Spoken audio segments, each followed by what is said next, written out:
It's Sunday, December 21, 2025. I'm Anthony Davis. Welcome to the Weekend Show, where we make the time to consider the news of the week. You can support my work and independent journalism at patreon.com/5minutenews. Our guest today is a former communications director for Alexandria Ocasio-Cortez, a strategist for Bernie Sanders, and is now the publisher of America's Undoing on Substack. Corbin Trent, welcome to the Weekend Show. Yeah, thanks for having me, Anthony. Glad to be here with you.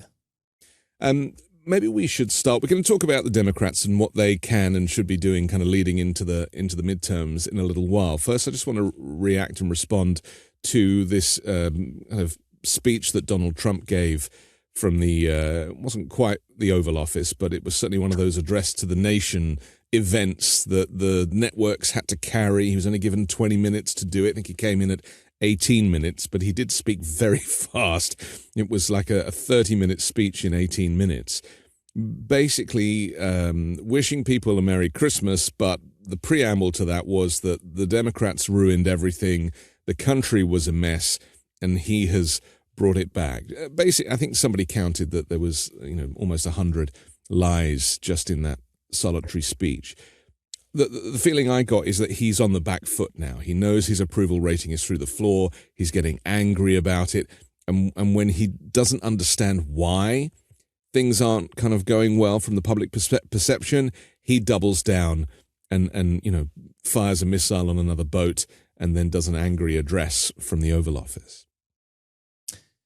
I've stopped really watching Donald Trump, and that's partly because of that, right? I mean, he is kind of, I think, flailing right now. Mm-hmm. And, even some of the Republican Party's backing away from him a little bit. There's people that are less supportive. I live in East Tennessee, which is a very red place. And, don't get me wrong. I'm sitting in a coffee shop yesterday and I'm hearing people talk about the Epstein photos and how they're photoshopped. And, it's still a lot of support for the man. Don't get me wrong. But, the spell is sort of breaking a little bit in that people's lives are not getting better, and just saying, hey, the Democrats did this, or this is fake. It's not that effective anymore. Because he's been in there now for a year-ish almost, and things have continued to go the way they were going, I think. And that's not what people expected. They expected, for better or for worse, they expected things to improve. And, that's when I talk to people around here, that is exactly that's why they voted for the man. They thought prices would come down. People believed what he was selling, and he doesn't he thinks groceries are an old fashioned term, but that's right. Most people buy them every day or every week or whatever, So, well, he said in the speech last night that gas is now $1.98. I'm sure there's nowhere. Maybe. Yeah, maybe at a Costco somewhere they're doing a promotion, but in the main, you can't get gas at anything like that price. That is a true barometer, though, for people who hear him say that and see a different price at the pump. Yeah, and I think that's kind of one of the disconnects that he's got, right, is that he doesn't really understand people's struggle. And one of the things that was so powerful about him, I think, up until now, I can remember him running in 2016, and I'm a big Bernie stan at the time. I'm working for Bernie, but there's a lot that Donald Trump says that connected with me. He would talk about our means of making a living have been pushed, been given away or sold out, bad trade deals. There was a lot of the deindustrialization and various other elements of what Trump said that connected with people, lots and millions of people. And I got it and I understood it. And for whatever reason, he was able to articulate the anger that I think a lot of people felt and the discomfort that people feel, the anxiety. But he's losing the capacity to understand that he hasn't fixed anything. Like, for whatever, I think he thought it was all show, it is all show. He's a TV personality, right? So the problem is now reality is running into his bullshit, and that's a problem. But he is of the opinion, and this is where the dictatorship kicks in, that he can just tell people that gas is $2 and that's enough, or that he can say inflation has been eliminated and that's enough because he said it. That goes to the narcissistic personality disorder, it goes to the ego, and it goes to the fact that we're dealing with somebody who is extremely mentally compromised.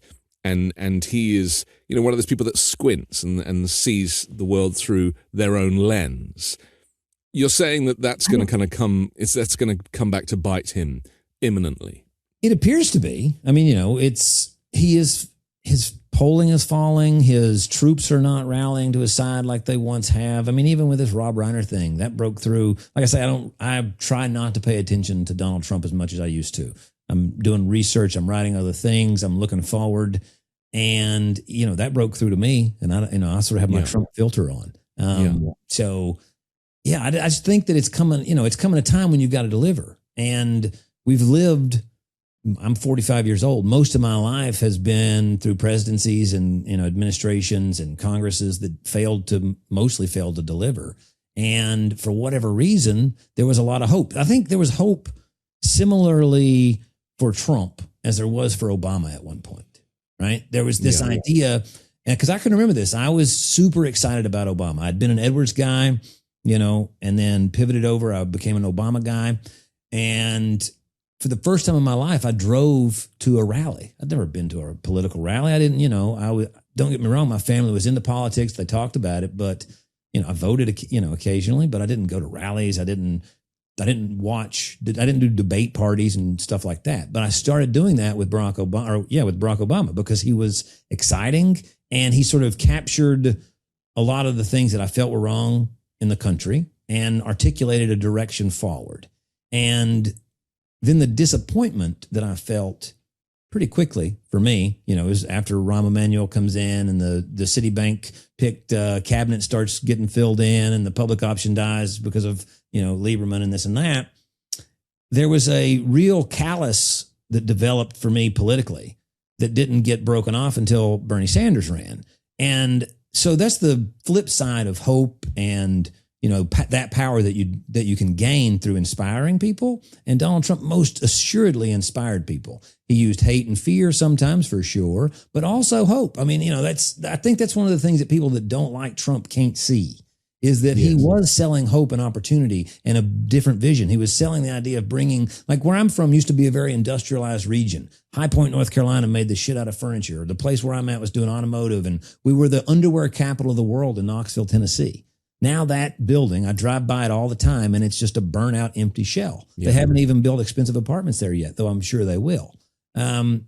So when Donald Trump got up there and said, I see this, and this is why it's happening. These people are corrupt because I know because I paid them off, and we're going to do something about it. Yeah. And the problem with the Democratic Party writ large, or even the anti-Trump Republicans and all these folks, is that because they want to maintain the system and the sort of keep doing things the same, they have to ignore that part of Donald Trump and just focus on the hate, just focus on the xenophobia. And I think that prevents them from then doing anything useful to compete with him in a real way. But the difference is that when Trump said he could make it better, he was lying. Like he never intended to. That was never his desire. He doesn't care for Americans or working people. What he was saying is, I'll make it better for people like me. Yeah. Right. And he has delivered on that to some degree. Yeah, that's right. It's just a very small room. The ultra rich have never been richer. Yeah. And now, he's buying into these huge kind of international deals for himself. Trump Media now going into this massive, massive deal. And we're talking about billions and billions of dollars that he has enriched himself by. In fact, he's probably never been more successful. Earlier, like, is he really a billionaire? That debate's over. Yeah, 100%. And crypto obviously plays a big part in that as well. But I want to go back on something that you said about not listening to him and not paying attention, because isn't that also, I understand why, because, we have Trump fatigue syndrome, and that is a real thing. And a lot of people say to me, how are you able to kind of talk about him every day?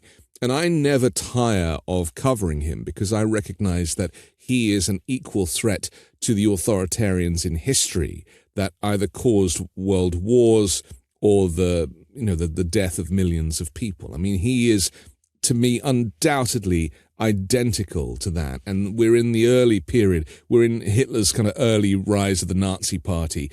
in 1933. The war didn't start till 1939. So we really have to be paying attention right now. Do you think that's fair, that we shouldn't take our eye off the ball because it's only going to get worse from here?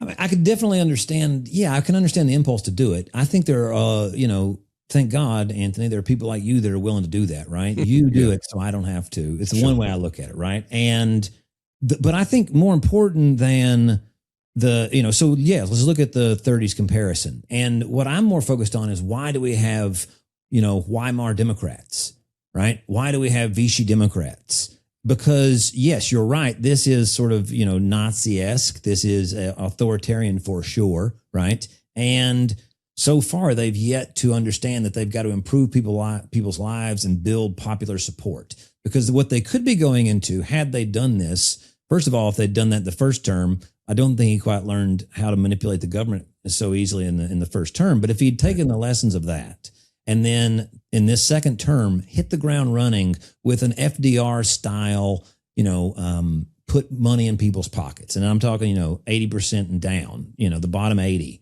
Then I think we would be running into a midterm where they're looking to see Ronald Reagan looking maps. But, for whatever reason, their myopic views, the fact maybe there's just hubris. I don't know what it is that prevents them from doing the things that would make sense.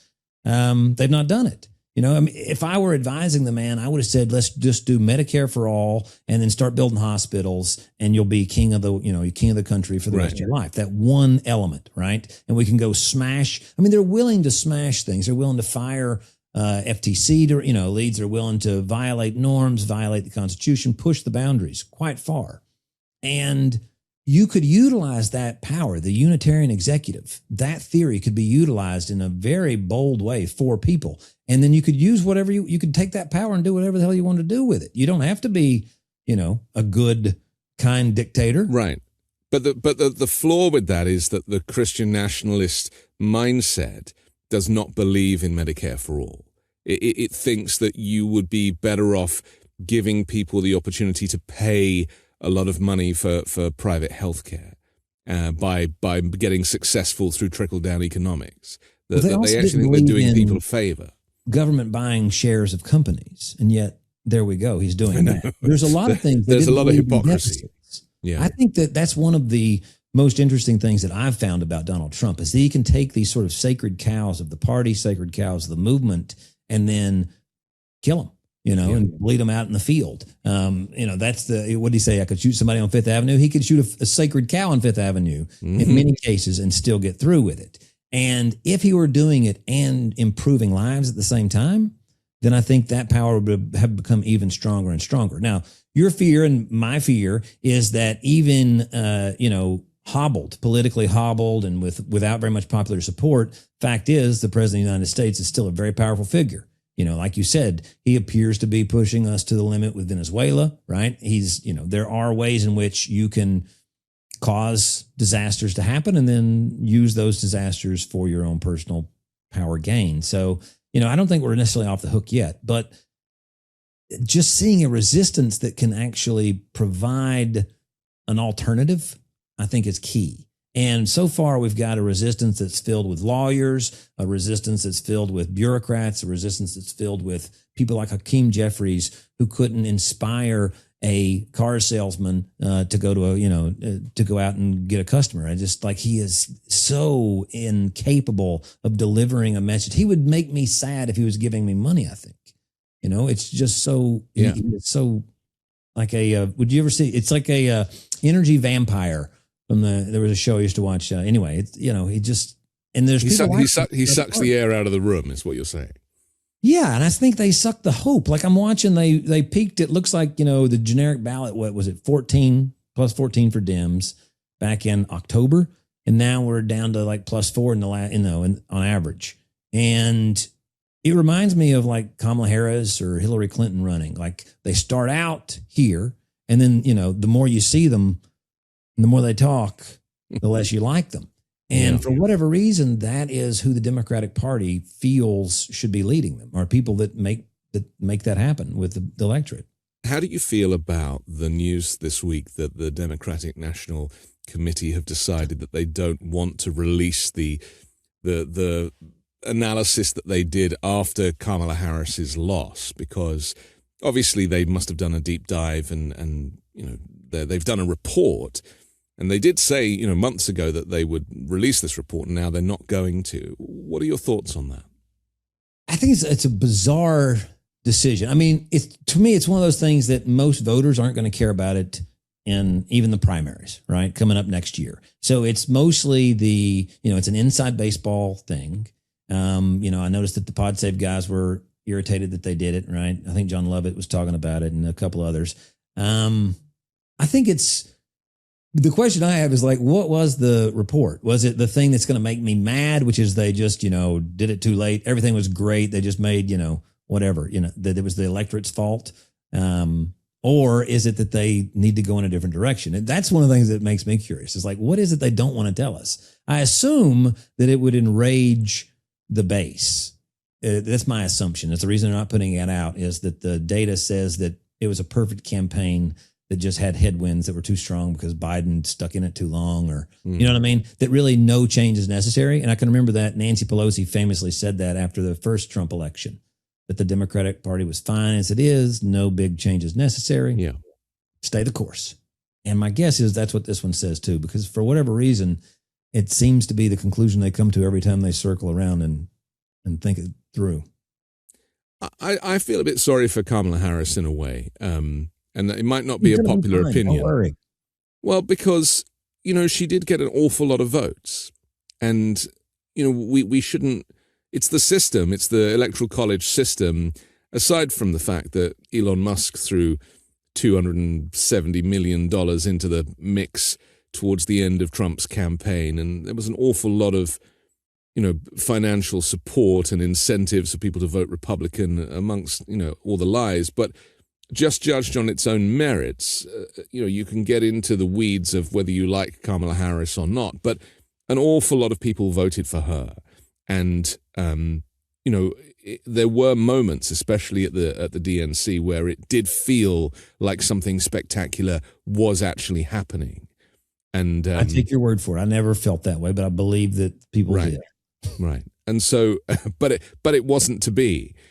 Is part of the problem, though, the system? Because what you were alluding to earlier is that, people or politicians promise things and then they can't deliver.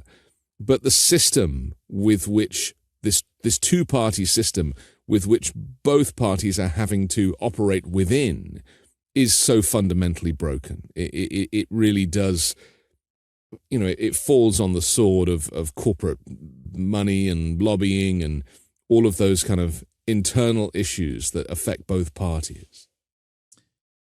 I mean, yes, the system is absolutely partially to blame for all of our problems, or mostly to blame to a degree, like the economic system that we have now. Like, looking back, starting basically a few years after the New Deal, there were various court decisions by the D.C. Circuit Court, the Supreme Court, that stopped us from building more housing for people, that stopped the government from being a direct builder of things like hospitals and housing and infrastructure, and they had to instead be contractors that just subbed it out. There were, court decisions and executive orders that stymied our way all the way up through, Citizens United. And it's been a run of dozens and dozens of those, like the cap that Bill Clinton signed to put on residencies. The residency program that trains doctors was capped in 1997. 1997, they capped that. So the economic system that we have is absolutely broken. But yes, the political system, we've got... I think Bill Clinton won Tennessee twice, both times he ran, but he never broke 50%. He actually only outperformed Obama by like 4 or 5 points, maybe 6 points. And why he won was because Ross Perot was running. You talk about, man, that'd be sad having been the Republican there, right? But so the fact that you've got states that have, less than 1 million people that have 2 senators, and ones that have 40 million people have 2 senators. That's bizarre. Obviously, the Electoral College is bizarre. But, this is one place, I guess, where, I'm in the process of putting together a super PAC. Do I think super PACs are useful? No. Are useful? Yes. But do I think they're good? No. But you play within the boundaries of what you've got, right? And I think you got to play to win to change it. I know, for a fact, like the last time we've had super majorities that were capable of delivering change like that was at the 30s and the 40s and the 50s. And until you can get that kind of power, you're stuck with what you got. Like people, a lot of times when I write something or I'm on a podcast or whatever, people say, you didn't say we got to repeal Citizens United. And I'm like, well, that goes without saying, but you're talking about constitutional amendment, maybe. What you're talking about? At least this is a Supreme Court decision. There are a lot of things that have to change. I think that if you have a Supreme Court that says that the president of the United States is above the law while he's in office, to me, that tells me that that's antithetical to the Constitution, and that Supreme Court should probably not stay the way it is. I think that probably somebody should think about maybe impeaching a few of those people.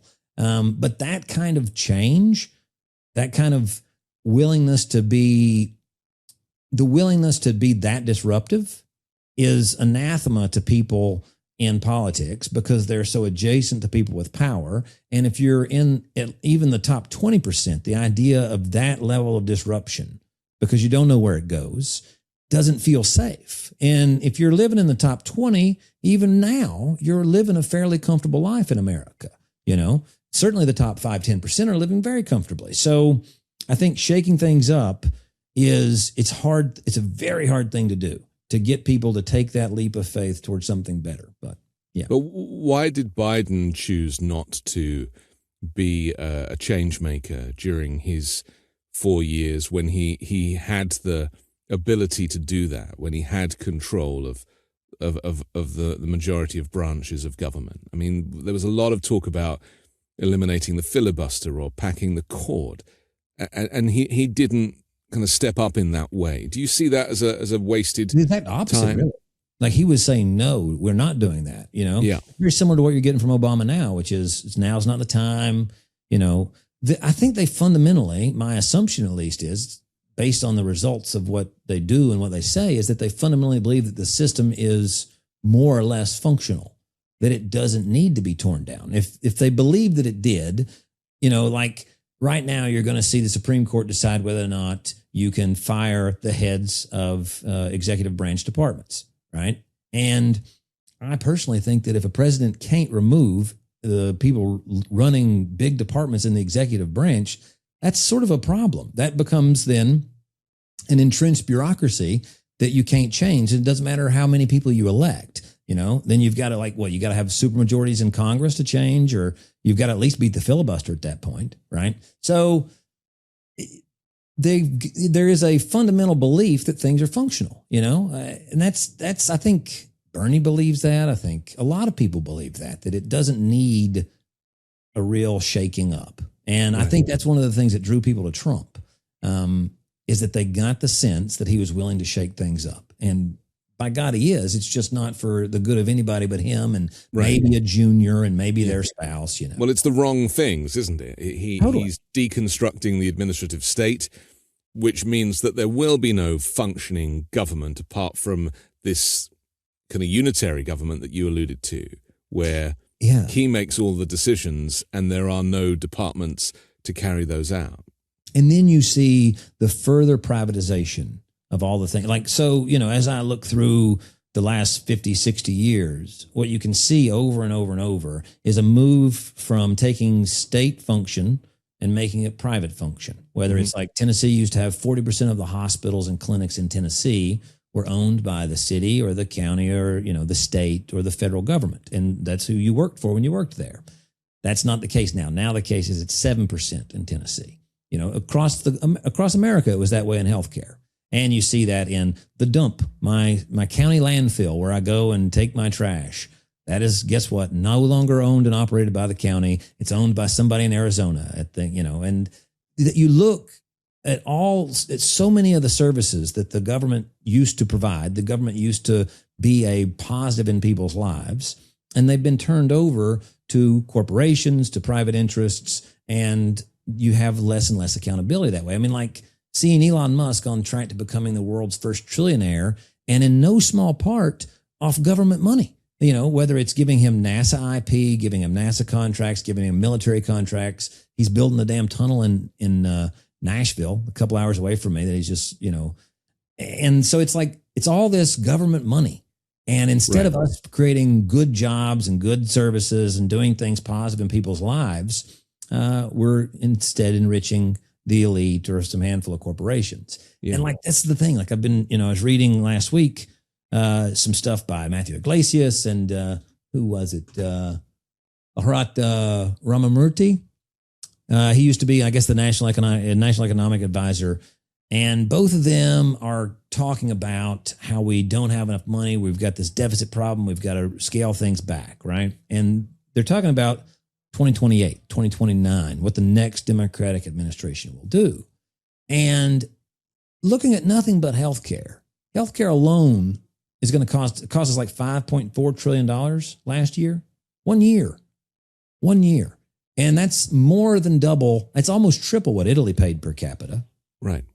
It's, so if what you're describing is profit, and maybe we need to start using that language, is that when they say the US spends more on healthcare than any other country, what they fail to say is that it's American people that spend more on healthcare than any other country, and most of that is profit because it doesn't cost that much to operate hospitals, and that's why you see the kind of the ramifications of this anger, such as the assassination of the United Healthcare boss, because they are literally making billions of dollars of profit, and healthcare for profit shouldn't even exist. And so when we look to other countries that do have socialized medicine, they always heralded as successes.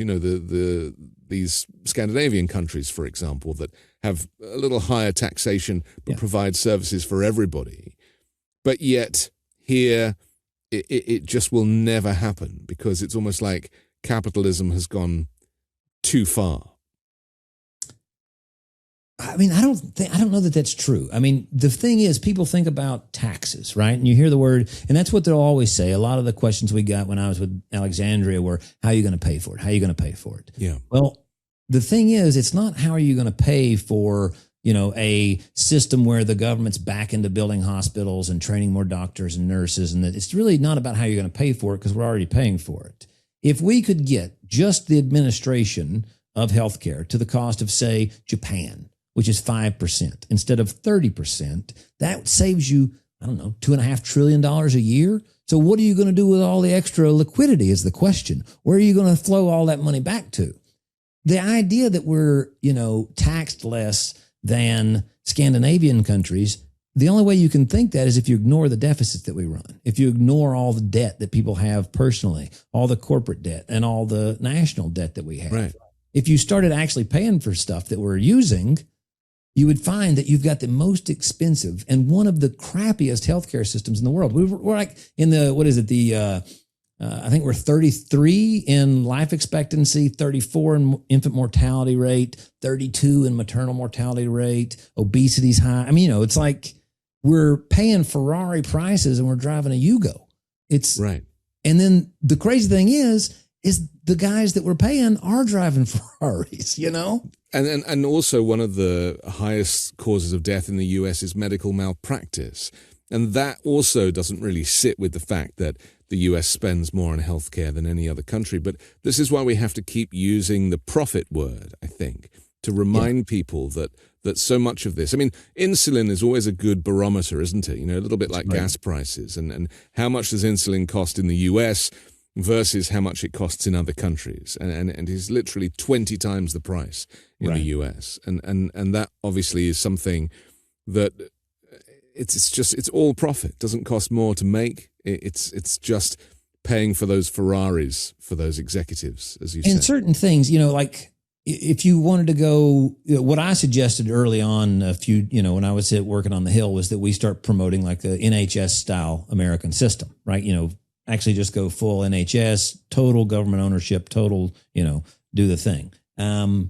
But even if you had back to where you were in the 70s, where you're running 30, 40% ownership of the public, what that does for you is it really opens up the books. It lets you see exactly what things cost. I think we should be having pharmaceutical plants run by the government, not just to make medicines that we need, but to find out how screwed we're getting. Yeah. You can't know how screwed you are by a pricing structure that you have no idea what the actual costs are, right?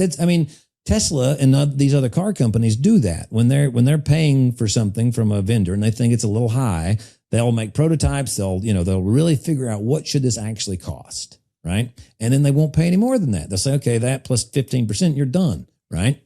And so owning our own means of production in, say, healthcare or education or whatever the field is where we're being extracted is useful, not just in having better quality and better access and all the things. It's better knowing whether or not the system is actually functioning. Like capitalism is supposed to be competitive and therefore good prices. The market is supposed to be delivering. So is it functional or is it broken? And it's hard to know unless you see comparisons. And nobody wants to, say, well, Japan, Scandinavia, for whatever reason, we can't compare ourselves to other countries. So we need to compare ourselves to maybe Arizona and, other states maybe. The House passed a conservative healthcare bill on Wednesday evening that doesn't address the expiring Affordable Care Act credits, all but guaranteeing that these enhanced subsidies will lapse at the end of the year. And they reckon 22 to 24 million people are going to see significant increases in the cost of their healthcare.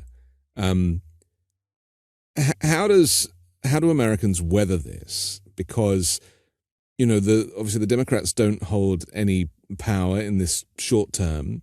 There will be a period, I assume, where people are just going to have to stop getting healthcare at all. They'll just not buy policies, even though that will be against the law in some states, and they'll just have to, pay as they go. This is, America is not a country to get sick in right now. I mean, America's not really been a country to get sick in for a long time. I mean, we've definitely got more and more people that are covered and fewer people that are uncovered, but it's still in the 30 and 40% of people that forego care because of the cost. Yeah. They just or even calling an ambulance. People don't call an ambulance because they're worried that it's too expensive. Yeah. Yeah. I mean, I've got friends that are paramedics, and most of the people that they move are on Medicare or Medicaid, where it's actually totally free. Right. And those are those are the only people that utilize the service because they can afford to, because it's 100% paid by the government. Sure. Right. Then other people don't. I had to ride an ambulance one time, and it was, $800, $1,200, something like that. It was a very short run. I went from the airport to the hospital in Virginia. But there it was. Well, it was all profit, Corbin. That's why. Yeah, that was really good. And then the crazy thing is that you'll see, these ambulance companies, again, used to be owned by cities and counties. Now they're private, right? So I think how Americans are going to weather it is the way they weathered it before, is like you just said. They're not going to have health care. They're not going to have health insurance. And they know that they can go to emergency rooms if they're in a car wreck. So we still have a system that doesn't let you, well, theoretically, I guess to a degree it does, but you in a car wreck situation, you're not going to bleed out in your car, right? Now, you might have a heart attack and die because you didn't go when you had pain. But what I think really sucks about this is I think people were already there anyway. That for a lot of people, they'll just have more cash in the bank is the ironic thing. Yeah. And they won't feel it's going to be a subset of people that feel the pain because they're going to be the ones that get sick. They're going to be the ones with kids that get sick, right? People that get cancer, things like that. It's going to be devastating. Now, most people, that's why insurance companies make money, is most people don't get sick or get hurt. The majority of people get to cruise through, right? So if you have 5-10 million people stop paying, all they'll see is they have more money for a while. It's a self-fulfilling prophecy and frightening at the same time. And so do you find it odd though that what Democrats right now are screaming from the rooftops as a really horrible thing, and we have to do everything we can to prevent it from happening, is simply a return to Obamacare? Yeah. I do find it odd. Like that, what is all it's doing is going back to pre-COVID Obamacare. Yes. This is what this is the issue, about. isn't it, that we keep coming up against, is that the system is broken, and we don't really, apart from Bernie, who has been so consistent with his messaging, there aren't really any of these great revolutionizers that are able to step up. I think for me at least, because I've been looking and thinking about this a lot lately. And so, I was a little kid in the 80s when Reagan was, elected president. But, looking back on that, looking back on stories I heard about that, reading about it now, it feels like the Reagan Revolution was sort of one of the first rejections in my mind of neoliberalism. And it was ironic because you just got more of it, right? But I think that was sort of the population saying, we don't like what we're getting and we want something different. And Reagan seemed like something different. So then I feel like we've kind of gone back and forth with, feeling okay and then really wanting this to change. And I think Obama was another example of, we want something fundamentally different. We want our lives to be better. And then I think we got the same thing with Bernie and Trump in 2016. And what it shows me is that people are willing to be more and more open to ideas that seemed impossible before, electorally speaking. I mean, there are times when people are like, "Oh, we'd never elect a black man," or Hussein Obama. People love to say that, right? Yeah. That was a very historic moment, right? Same thing with Donald Trump. There was a time when you could not be that kind of a human being and be elected president, right? You couldn't say the things he said, on the tapes. You couldn't do the things that he's done and be president. But people were desperate. This is the way I'm reading the room, right? Mm-hmm. Is that people were desperate for their system to be torn down and rebuilt. And all he's doing is to tear down and put in my pockets. Right. But it was a confidence trick. His campaign was a confidence trick. And well, sure. I agree. The problem has always been income, hasn't it? It's like inflation, wages never kept up with inflation. And so the gap widens between what you make and what you have to spend. But, so many countries have have seen that. Very few countries have dealt with that. And that is a problem around the world. And yes. So like I was thinking about this yesterday. So are you from you sound like you've got a British accent. You from the UK? I am, yeah. All right. So, you had this, massive empire, right? The UK, the sun never set, so on and so forth. And then a variety of things happened. Some of them are similar to things that are happening now, but that sort of slowed down, right? And World War II, so the British Empire shrank. But one of the things that seems, at least to me, that softened the blow, even though it was still a very big blow, was the rise at the same time of America and the special relationship between the two countries, right? So even though the British Empire was descending, the West more broadly was still ascending, right? And one of the things that concerns me is that if we continue the path we're on, we're in decline in my opinion too. There's no America popping up to save either the UK or the West, or, and the New York Times is feverishly putting out these editorial board things about we've got to get the military back up because the West needs a strong America. But I think it's, for one thing, I think it's a misplaced area of solving the crisis. It's not military. That's not what's going to solve this. Our ineffective military is a result of deindustrialization, offshoring, decoupling people's ability to live from what they're making. Anyway, there's, I don't know. Do you see that kind of a parallel? Do you think that, you've obviously studied, the history of the UK more than I have. Do you not think that softened the blow there and we don't have that now?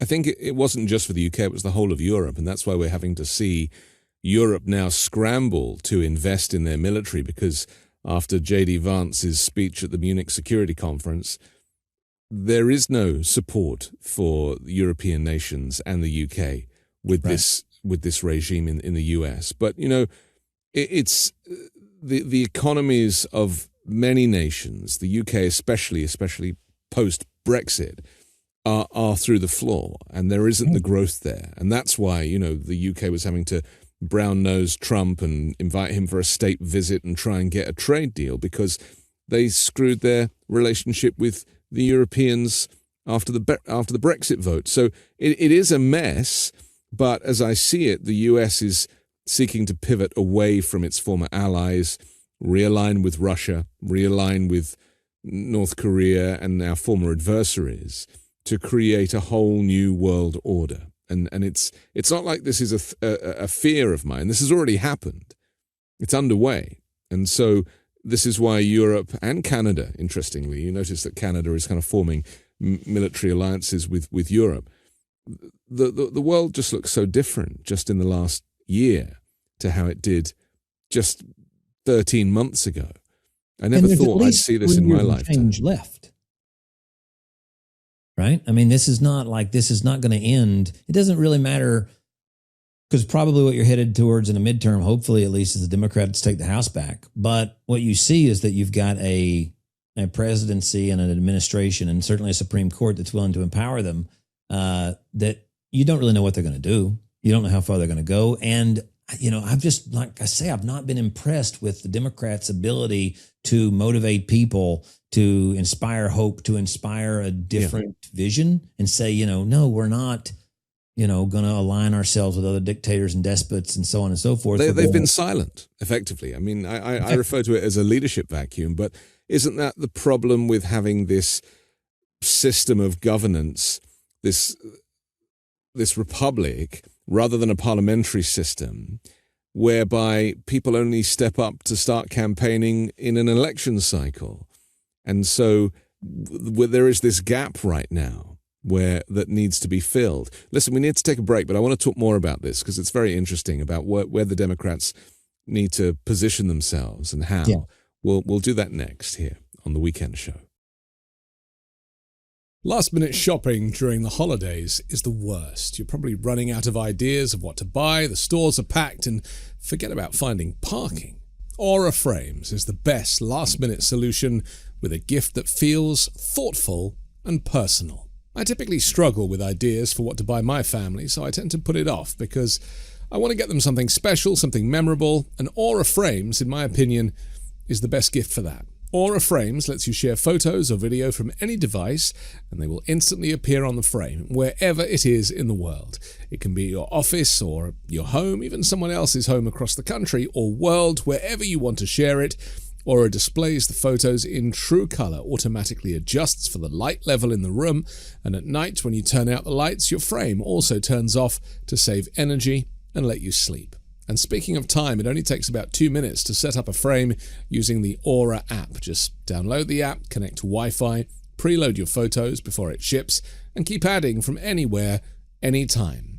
Then share photos and videos effortlessly straight from your phone all year long. Every frame comes packaged in a premium gift box with no price tag, so it's ready to gift. You can't wrap togetherness, but you can frame it.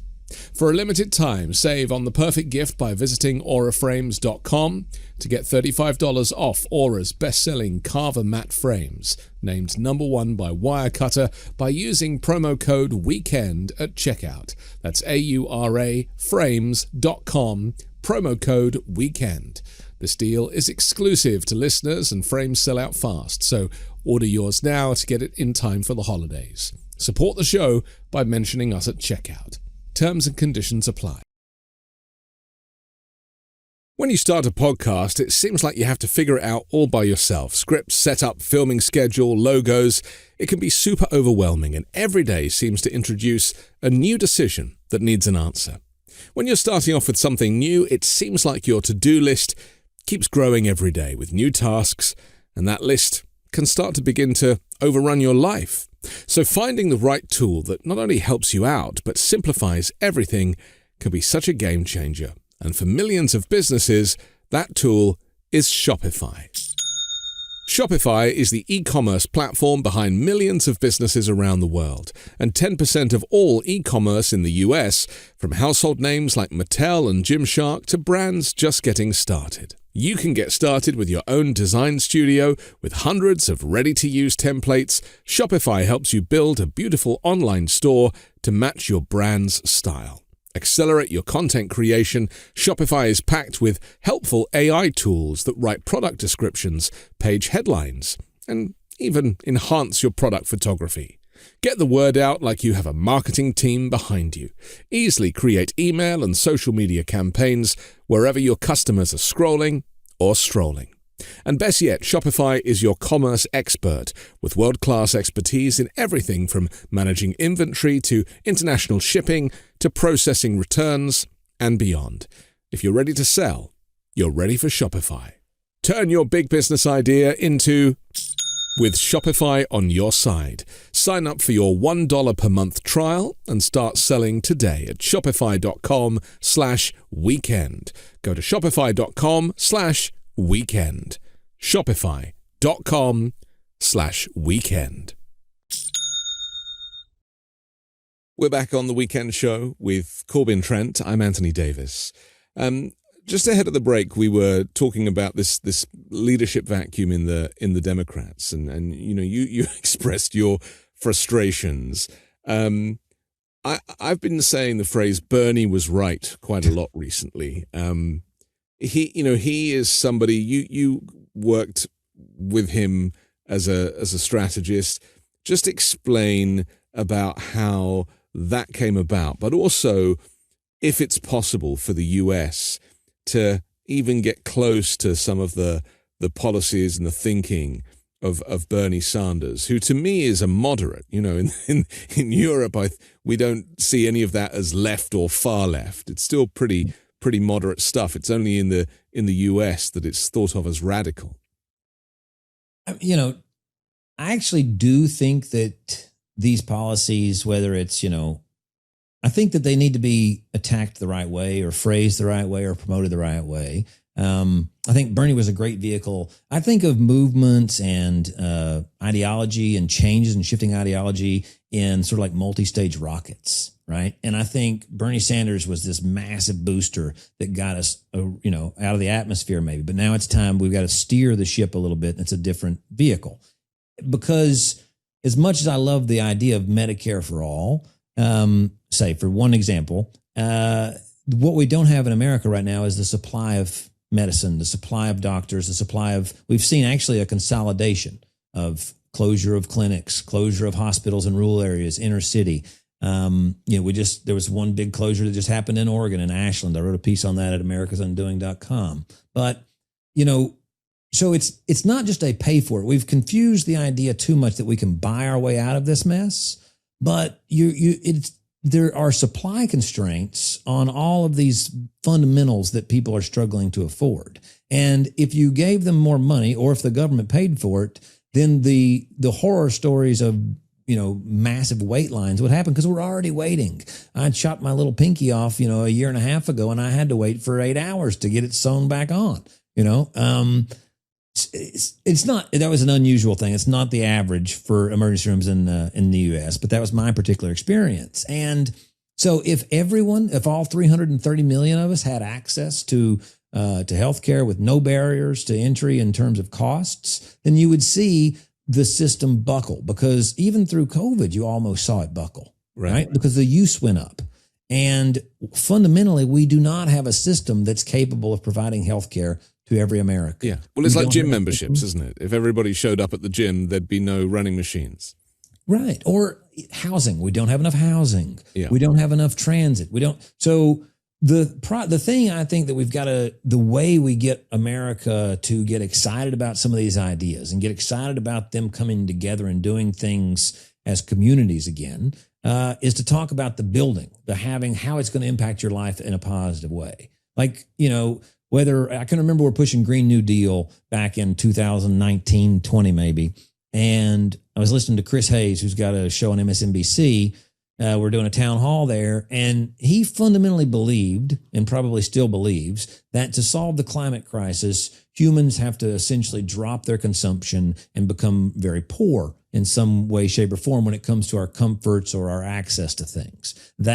Which I sort of think of it as sort of the Thanos model for any of you nerds that watch the Marvel universe, that basically we need to clear out half the population or stop using, energy or so on and so forth. They don't seem to believe that we can build and innovate and think our way out of these messes, whether they're supply side problems, climate problems, transportation problems, sort of like the New York Times thinks that we're going to military our way into our China competition problem, as opposed to just seeing two superpowers that build up their lives of their citizens, that sort of start competing with exporting doctors and pharmaceuticals and stuff to third world regions and bringing them up. Like, wouldn't it be cool to, instead of having a global arms race, we start seeing who can get the most solar, wind, and other geothermal energies across the planet? Yeah. Like, we start racing with China on that, or we start racing with them on like ambulance drones, or, like, why aren't we doing the Jetsons? I don't get it, right? We're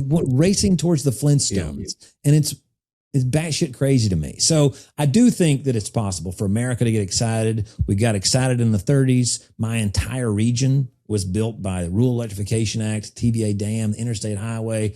So much of what has led to America's prominence and its wealth was done together with our government.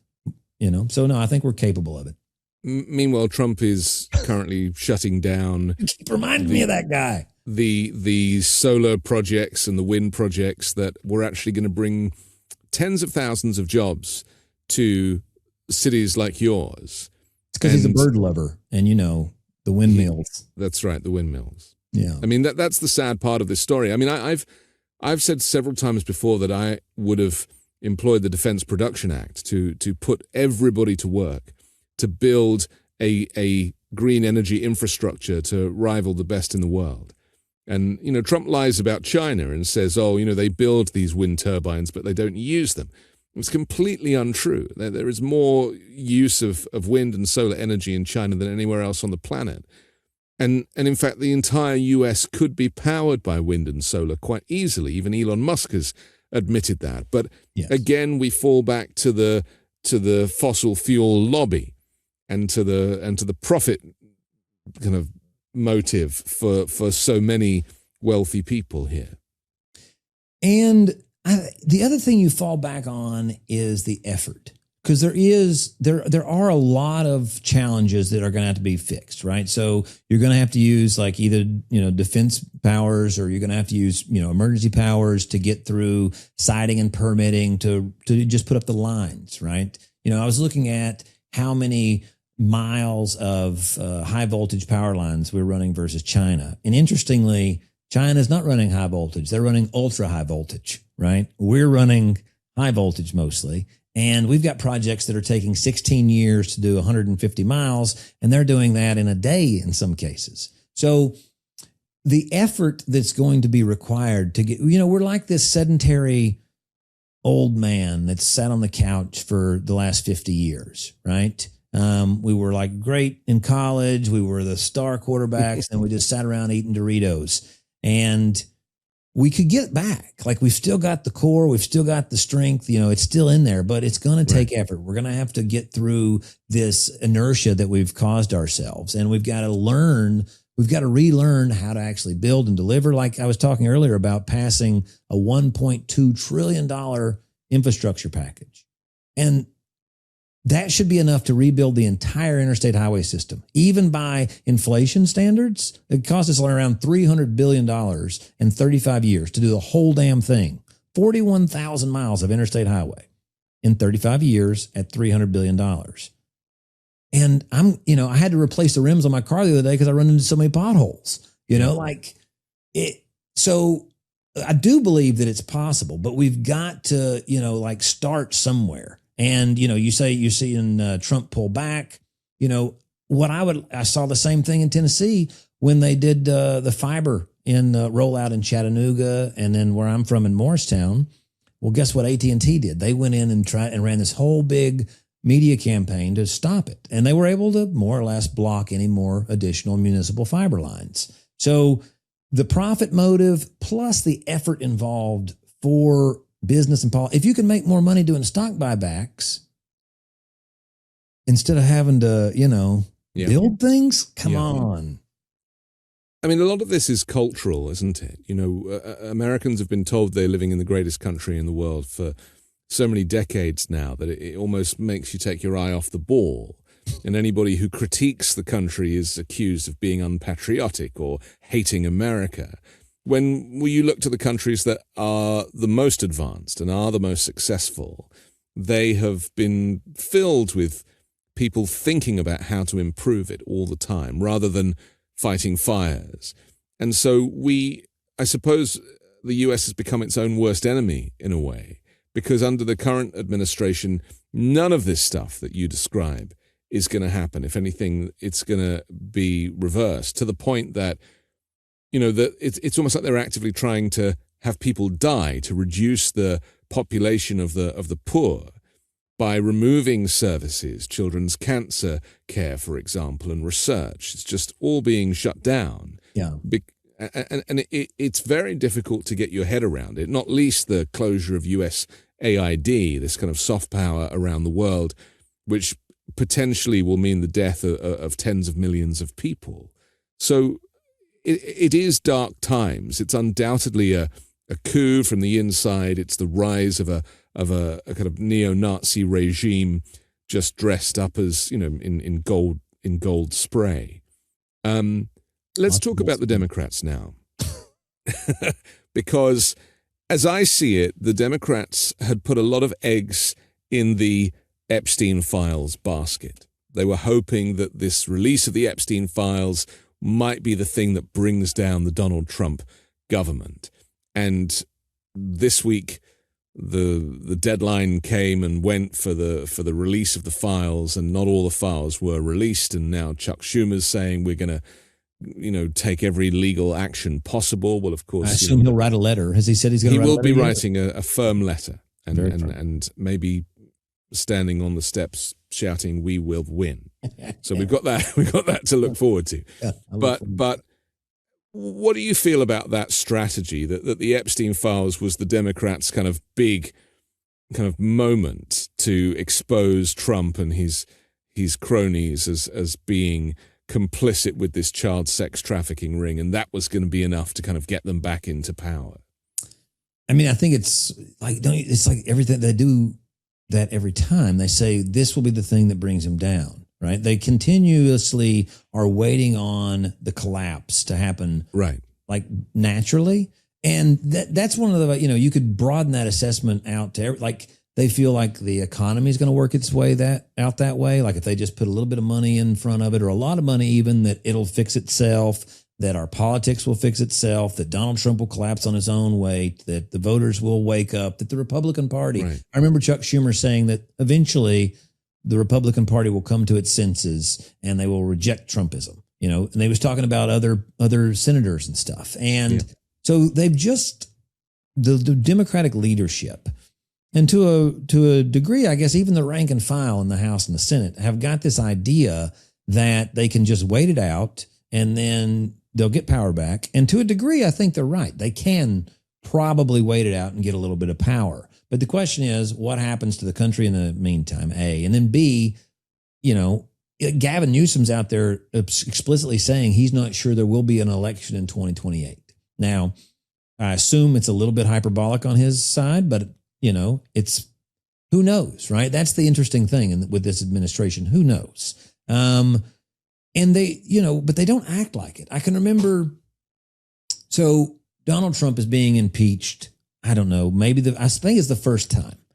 And I see Kamala Harris, she's a senator at the time, and she's doing an interview. I'm still I actually was walking in the hallway. So I'm still there in the house. So this is, I guess, 2020. Anyhow, and she's sitting in a little window with CBS, and she's talking about how this is a very solemn, duty that they're undertaking, and this cannot be, this is not reality TV and so on and so forth. This is not a, parade or whatever. Basically, not a show. And I thought to myself, well, she fundamentally doesn't get it. And in general, the Democratic Party, Adam Schiff, the Democrats in the Senate did not get it. That's all. The only hope you had was to turn this into a reality show that the American people watched and believed your version of reality. That was it. There was no world where you got a conviction out of the Senate. The only possible outcome that's good for the Democratic Party and the American people is that you treat it like what it is, which is a reality show, and you make him the villain and he doesn't get reelected again. But they don't see things this way. They take themselves way too seriously, for one thing, right? They're really impressed with themselves in the positions that they've been elected to. And it's not for the results. It's not a meritocracy. You asked me earlier how this happened. The interesting thing about campaigns is they are meritocracies. I was a food truck dude that ended up on the Bernie campaign and then got hired at the national staff and worked on both of his campaigns. But politics is almost the opposite. You like fail upwards. Because when you fail, you're weak. Yes. And then the donors get to come in and say, we'll fix it. Don't you worry. We'll fix it right away. But just going to the midterms for a second. Yeah. Donald Trump doesn't use Congress now for anything anyway. No. Bypassing Congress with all of his decision-making, not least going to war. Correct. Which is theoretically one of the things that's like firmly in their camp. Right. So if the Democrats don't recognize that with Trump as president, and if he lives till 2028, he's going to stay there, then what difference would it make getting the House back anyway when the president is just going to steamroll with all of his authoritarian far-right nationalist policies anyway?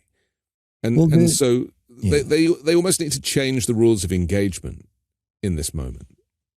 The difference it would make is, if they were willing to say, subpoena people and then put them in jail for not showing up, if they were willing to push the limits, right, of what is considered reasonable and, and rational to do, then it would matter, right? But they're not. I mean, they've proven that time and time again. I'm not going to be, Charlie Brown and let the Democratic Party loosey me with a football. I don't expect anything different from them. But having the House could be extremely powerful if you were out there promoting a vision, if you were out there pushing the limits of your power as far as they would go to do exactly, to do whatever you can do to rein in an out of control executive. Right. But that's not the way they operate. And it's not the way we can ever expect them to operate. And, you mentioned the fact we've got wouldn't it be nice if there was a parliamentary system instead of a republic where you could see campaigns and ideas happening more frequently? And I don't think it's necessarily baked into the fact that we have a republic that it has to be that way. There's no reason. I mean, Gavin Newsom is out there sort of running for president right now, sure, right? There is just this idea that you're not going to do it with any real direction. Hakeem, there is this sort of like almost we're waiting for the starting gun, right?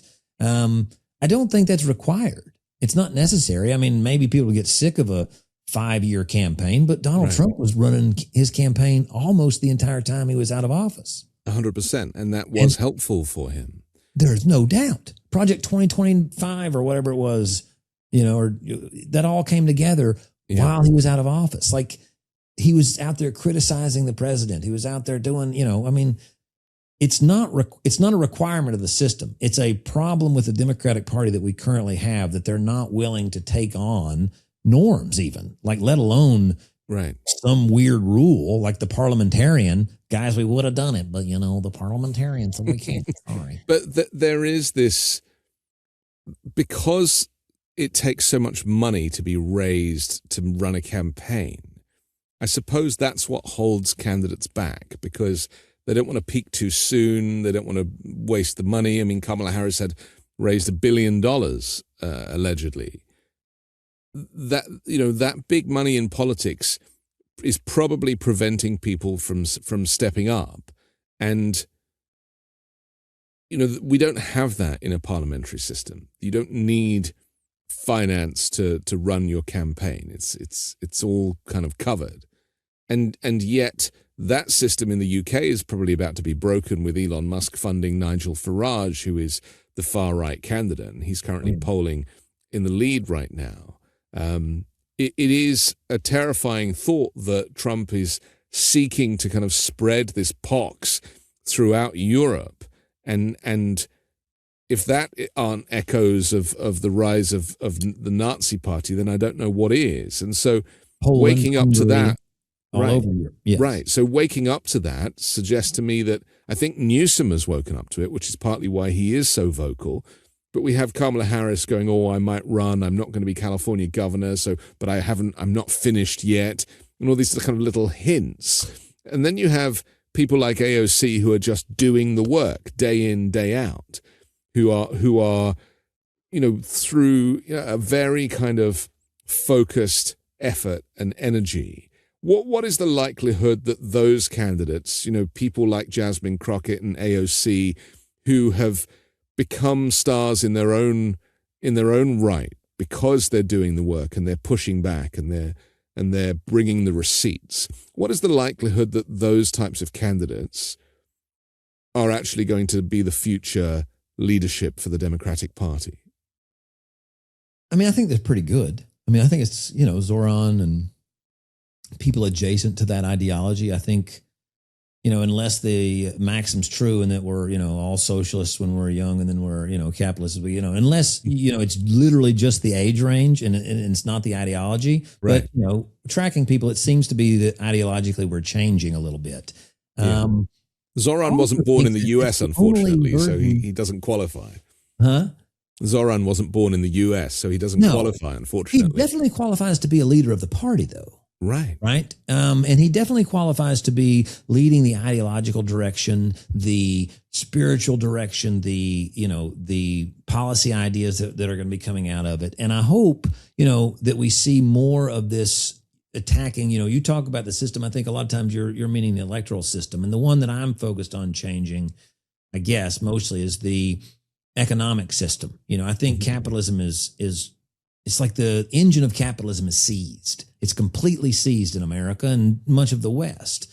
So, like, for example, we have these food prices and Zoran and food deserts. And Zoran talks about putting in, grocery stores that are run by New York City. And I think that, could definitely help for a desert, but it's not going to bring down food prices. Part of the reason we have out of control food prices that aren't going to the farmers is because you have these, 5 companies in the middle. Right. That take all the money, Tyson, Profit. Monsanto, and a handful of others, right? Yep. So when we start looking at, if we're going to break up this stuff, it's not just about breaking up monopolies or oligopolies. It's about restoring the engine of capitalism to functionality if you're going to have it at all. And the only way to do that is to be competitive. And the only way I think you can compete with these massive ass industries is with the government. I just don't think there's anything you can do otherwise. Well, Bernie calls it controlled capitalism. And that is something that works in other countries. And when we refer to Scandinavia, they are also controlled capitalist nations. Right. And so that is the solution. But, you look at the types of people that are pulling the strings right now, and control is not, it's the wrong type of control with them. But then look at the approval rating among Democrats of the Democrats in Congress, and it's 4%. I saw last week, right? 4%, and it had gone. It's the lowest ever recorded by Gallup. Period. The total approval rating for Democrats was like -70 or something ridiculous. Yeah, it's bad. It's bad. It was bad. But even among Democrats, it's the lowest it's ever been. Like, the Democratic leadership in the party itself is less popular among Democrats than the Republican Party was when the Tea Party transitioned it and it led us to Trump. If the Democrats can find their soul, and if the voters of the Democratic Party can, one of the things I think that we do too often as Democrats in the especially in primary elections, is we try to game out what's going to happen and pick the one that's the best suited to win, as opposed to the one that we are most inspired by. Right.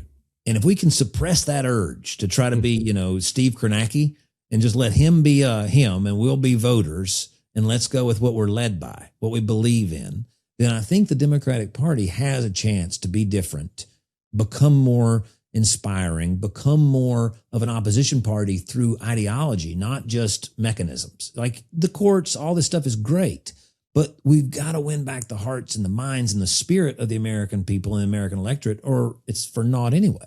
Because like you said, Trump's going to run roughshod over that stuff. Right. People need to be led, though, don't they? I mean, we are a tribal race. And when Newsom stepped up and took Trump on head on, it felt good. It felt like this guy's not scared. And fear is Trump's currency. And so to have somebody who can really stand up to him, even if it has to be like another kind of white guy, in the meantime, might be the thing that gets Democrats over the line. Trump assumed control of the Republican Party without a primary. He just kind of took it.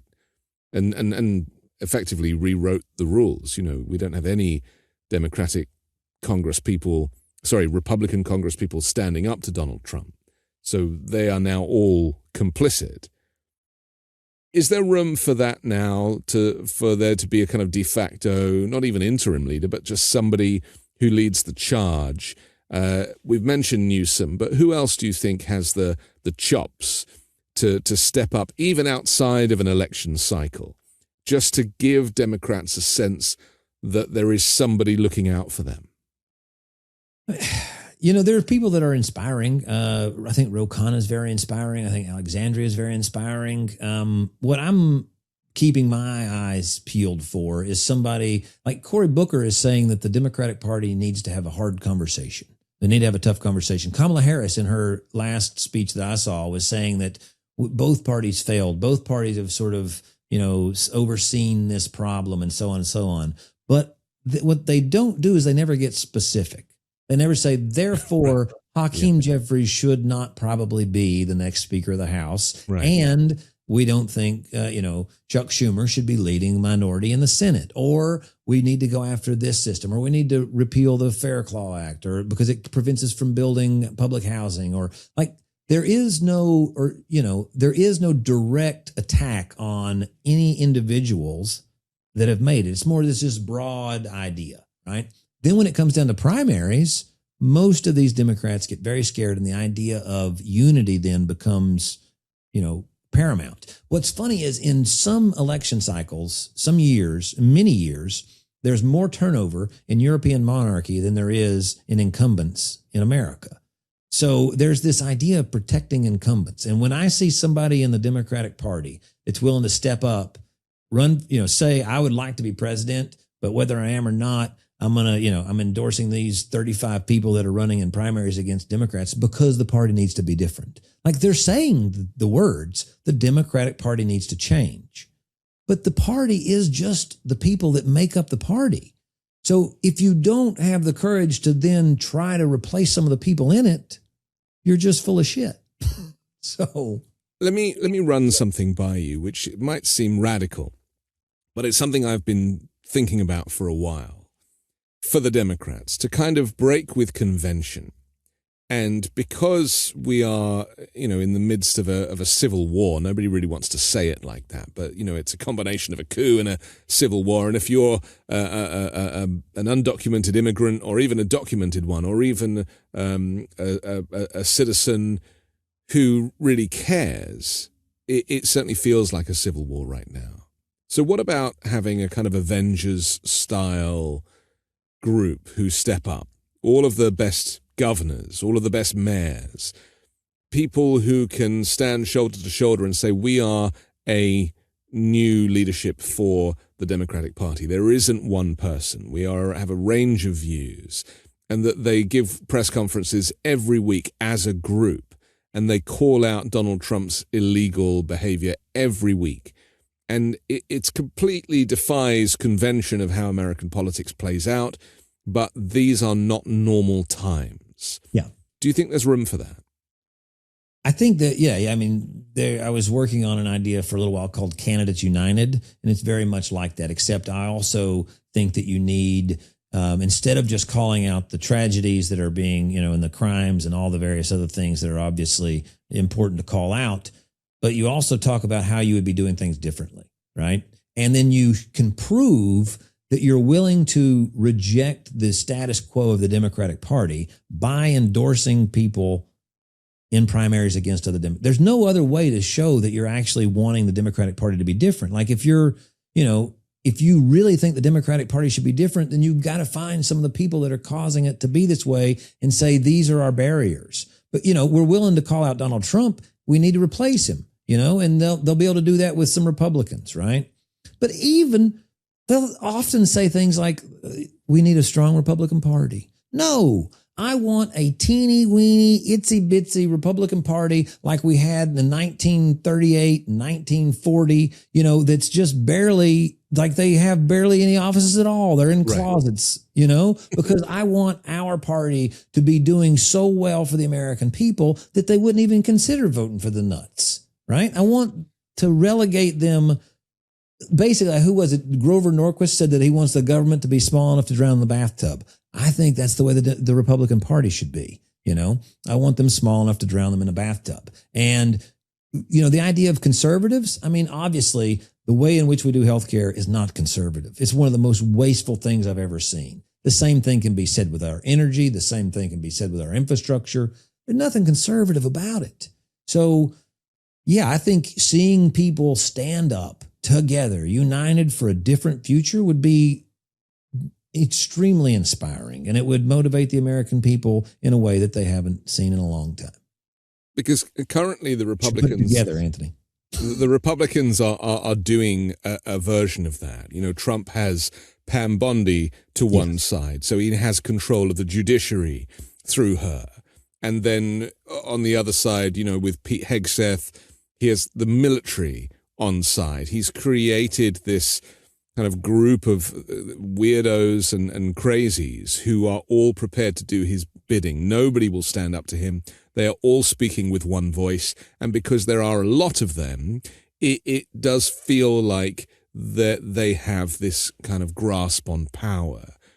But it could work for the Democrats too. He lets them go out on TV, right? He lets them go out and sort of say whatever they're thinking. To market the message. Yeah, in their own voice too, right? I mean, you never see the Democrats do that, right? Especially, maybe there'll be a press secretary that says nothing, right? And then there'll be the idea there, communications wise, the strategy is basically don't say much of anything and make everything as ambivalent as possible. Whereas with the Republican Avenger team that you're describing, it's make headlines, get news, inspire people to read that, right.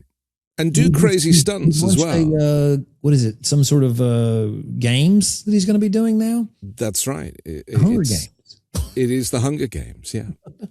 I was thinking of when they posted the pictures of all of the immigrants that they'd detained and deported on posters around the lawn of the White House. It was such a visual representation of their dictatorship. It was so disgusting and lacked any dignity or humanity, but it was a marketing exercise that worked for them. They've done it again now with this gallery at the White House with these plaques under each picture. Joe Biden's is a photograph of the auto pen, and then Trump has rewritten history with Sleepy Joe. Like they call him Sleepy Joe. They call him Sleepy Joe. I mean, and not to mention the desecration of the White House and the East Wing. These are all symbols that Trump is doing something. And I suppose the tough thing for Democrats is that there is very little in the way of a kind of visual representation of what changed under them, especially as Biden took over during COVID, when international economies were on their knees. And it's also, I think it goes back a little bit to the taking themselves so seriously. This sort of their stations are very dignified, right? And this is beneath them. And they've always felt that way about Donald Trump, right? And he isn't a very dignified person, obviously. But he does know how to sell things. He knows how to, market things. And I think that for whatever reason, the government doesn't have a marketing wing. Like Amazon, we're supposed to be competing with Amazon. Amazon sends you a box with smiley faces on it. You click a button, stuff pops into your house. I mean, of course, the government, it's just like maybe some dysfunction that you deal with. The best cases you're dealing with the post office or something like that. But most interactions with the government are them either you don't feel that it's the government or it feels badly. It feels bad in some way. And there is no big marketing campaign to convince you that the government's useful, and the administrations don't do it either. There was no real effort to inspire people. Like the videos that ICE is putting out right now. Have you seen those? They're disgusting. Terrifying, yeah. Imagine if you were into that, though.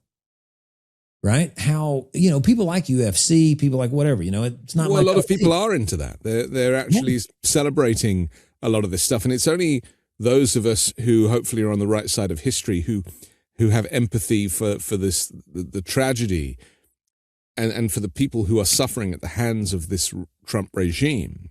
But there are maybe a third of the country who think it's fantastic, and they do want to make America white again. And that is where all this is headed. Just a final question for you regarding the midterms, because, some of us believe that the midterms will happen in some form, that, like with Russia and their kind of scam elections that keep re-electing Vladimir Putin, that Trump will allow something, but it won't be everything, or that he will go to war with Venezuela, which it feels like it's getting closer and closer, and then suspend elections because he says that you can't do that during wartime. I mean, do you think that midterms will happen, and what form will they take? Yeah, gosh, I've not gotten there for whatever. And, luckily I haven't. The last Trump administration, I was under investigation personally. Justice Democrats, the organization I started, was under investigation. Alexandria was under investigation. There is definitely a mean streak in this administration and a willingness to violate norms.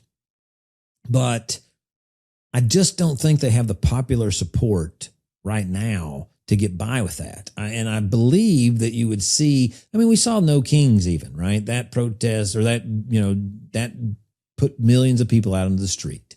And I think that if they attempted that, it would become untenable. And I think that you would have a moment that galvanizes America in a way that's not, normal. Now, if they did it in the more, in a slicker, better version of it, where isn't it, a legitimate election? I don't know. I just think that's harder. Like, I've been to the election boards. I've watched these things. It still seems to be pretty strong in terms of the votes actually getting counted. I heard people thinking that the last election was rigged. A lot of Democrats were like, "Oh, Kamala really won," and they were doing the same shit that the 2020 people. They were like finding these little things, and so for whatever reason, call it wide-eyed, hopeful optimism. But I still think that the system more or less functions in terms of counting votes, and it's very hard to not count them. Brian Kemp still in Georgia, they've been working to replace some of the secretaries of state. They've been working, I'm not saying it's insane. I'm definitely, well, certainly the redistricting and the gerrymandering is very much underway. And part of a time or two now. Right. And the part of the failure of Trump's coup the last time was this fake electors scheme and the switching of envelopes and various things. And it almost relied entirely on Mike Pence, right? So, whereas this time they've had 5 years to kind of try and get this right. And they are, coming at it from multiple directions. And that is my fear, is that it might look like an election. It might feel like an election. But the Republicans behind this stuff are very smart. And they do know, that unfortunately there is a kind of criminal theme with so much of this stuff. And I don't see Donald Trump building a ballroom and then leaving the White House. I don't think he is ever going to leave unless it's in an ambulance or a hearse. Do you know what I mean? And so I think if Democrats are not taking that concept seriously, then they're burying their heads in the sand. Yeah, I guess bring it back to Tennessee again, like I often do. Tennessee, when Obama was elected, we have 9 districts. So there's 9 representatives in the House here.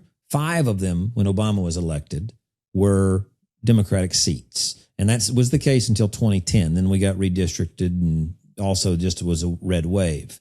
And until 2020 redistricting, we had 2. And then they redistrict our last Democratic seat. Now, the downside for them is that they took very solid red districts and then gerrymandered them to less solidly red districts. Still solid, but less solidly so. And one of those almost was turned into a blue seat. I think she took this, Afton Bain took us from 22 Republican to a little like 8 and change Republican. And I think had there been, you're talking about earlier, this Avenger, right? I think if the Democratic Party were running behind this big, bold vision of what it would do if you put it in power. Because I tell you, I got no clue what the Democratic Party would do if it had a trifecta and a supermajority. Right. I couldn't articulate what would happen. Yeah. I can tell you what I think Trump would do. Sure. I have very, very vivid imagination of what Trump would do. But I don't have that vivid imagination with the Democratic Party. And I think that we should have that. Like, we could be seeing more videos coming out of the Democratic Party. Why aren't we seeing more messaging of an alternative? Why aren't we seeing more of that? And is that because there are too many views, that the range of views is too great with Democrats, whereas with Trump and MAGA Republicans, they really just, there's half a dozen things that are much easier to communicate? Well, and it also became cult-like, right? So it became very Trump. There was a little bit of that, who's it going to be and what are we going to think during the Tea Party movement, right? And was it going to be a Rand Paul, whatever, right? And you had this sort of like the Freedom Caucus, and then it sort of solidified behind Trumpism. And I suppose that's what Democrats are waiting on, is which vision. I think I'd like to just see the marketing out there and see who wins the vision campaigns. But I don't want to have my head in the sand for it, but I think unless we're able to build a Democratic Party that can start winning despite these gerrymandering problems, despite the fact that you've got states out there that have 2 senators and they're, unless you're able to outperform by 20 points, 30 points, you're not getting them back. But by God, we flipped it in 1930 and 32 and 34 and 36. And we were fighting fascism then too, right? And that stuff was starting to happen here in America. There were fascists in America before the war, sure, and we fought them back with the New Deal, and we fought them back with the arsenal of democracy, and we fought them back with supermajorities in a Democratic Party that was leading the way towards that. And I just think that we can do that again, and we can make it to where the man can't stay in that White House. I don't care what he wants to do. Okay. I'm grateful for your optimism, and I pray that it kind of flows through the veins of candidates that present themselves. But for now, Corbin Trent, thank you for joining The Weekend Show. My pleasure. Thanks for having me. I'm Anthony Davis. Don't forget to support me and independent journalism at patreon.com/5 Minute News. You can find my Substack at The Anthony Davis, or by joining the 5 Minute News YouTube channel. I'll come back next Sunday with a brand new special guest and more factual news to discuss on the 5 Minute News Weekend Show with Midas Touch.